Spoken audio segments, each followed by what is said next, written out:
Good day sa ating lahat. Andito na naman tayo sa channel natin na Mercado Official po.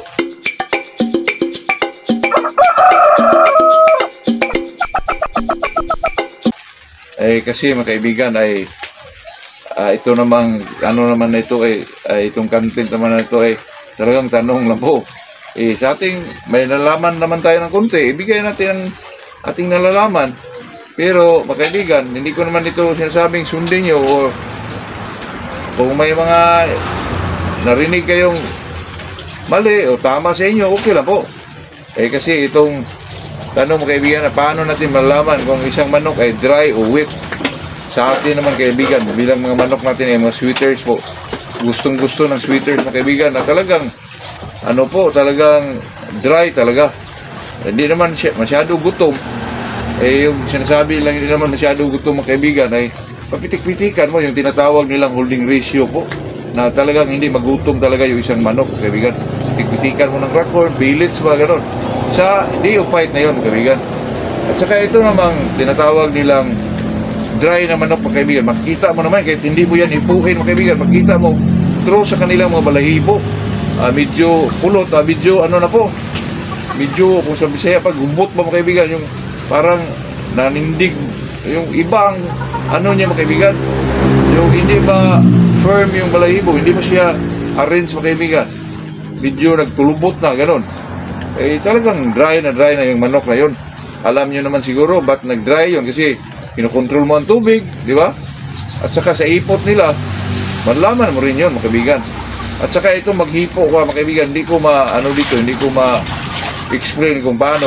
Nalaman ko lang sa sarili ko na itong manok na to ay dry, yung manok na to ay wet. Pero pag wet talaga yung manok ko, medyo mabigat yun kasi pinainom mo ng tubig, hindi mo kinokontrol yung At saka makita mo yung mga kaibigan na wet talaga itong manok na to. Through the ipot mga kaibigan, yung tinatawag lang busagak. Yung ipot nila mga kaibigan, iba po, medyo basa talaga kasi wet siya Yung dry naman mga kaibigan, ay makikita mo rin yan sa ipot. Pero pag ang sweaters talaga ay kailangan tuyo talaga yon. Ang iba kinokontrol yan para hindi masyado tuyo.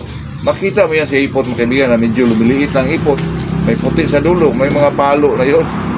Kaya sa atin yan mga kaibigan, through hipo. Sabi ng tanong dito, paano daw malalaman sa hipo? Hindi ko yan ma-explain mga kaibigan sa hipo kasi ako lang nakaalam dan kung itong manok na to ay dry ba or wet ba. Mahirap i-explain mga kaibigan, pero tingnan nyo lang yan sa balihibo nila. Medyo kulubot yung mga balihibo, medyo nagansahan po. Talagang dry yun.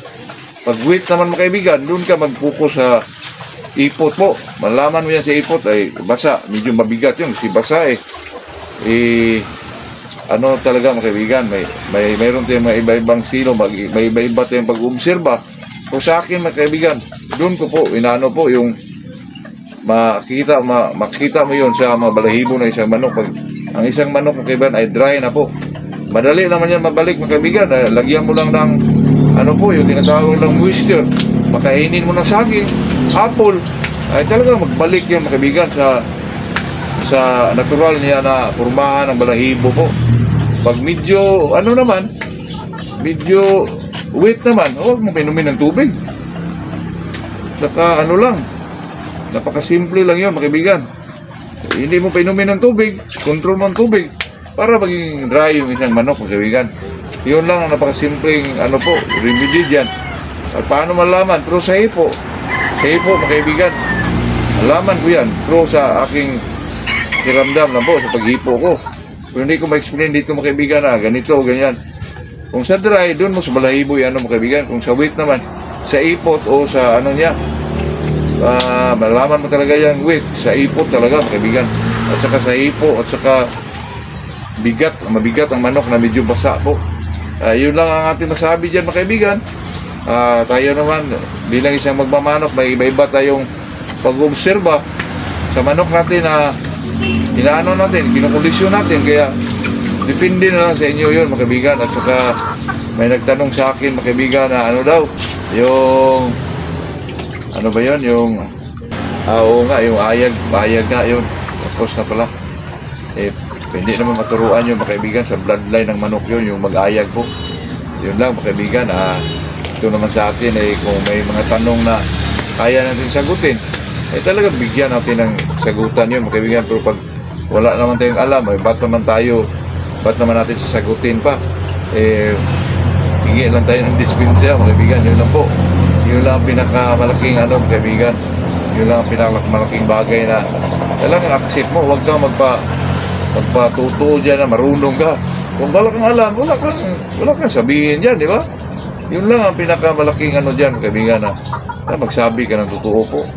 Wala nga naman sabihin mo, alam ko yan, tapos hindi ka pala makapagbigay ng tamang impormasyon. Ako, mahirap yun. Kaya itong pagkondisyon, mga kaibigan, pag ang taong walang alam sa binibigay ng tablita o mga sa pagkain ng isang manok, sa pagkondisyon, ako, mahirapan siya dyan, mga kaibigan. Pag tinanong siya dyan, mahirapan siya. Pero ang taong to, alam na alam kung paano gawin. Paano siya mahirapan?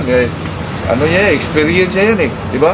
Yun lang po. Good morning sa ating lahat, mga kaibigan.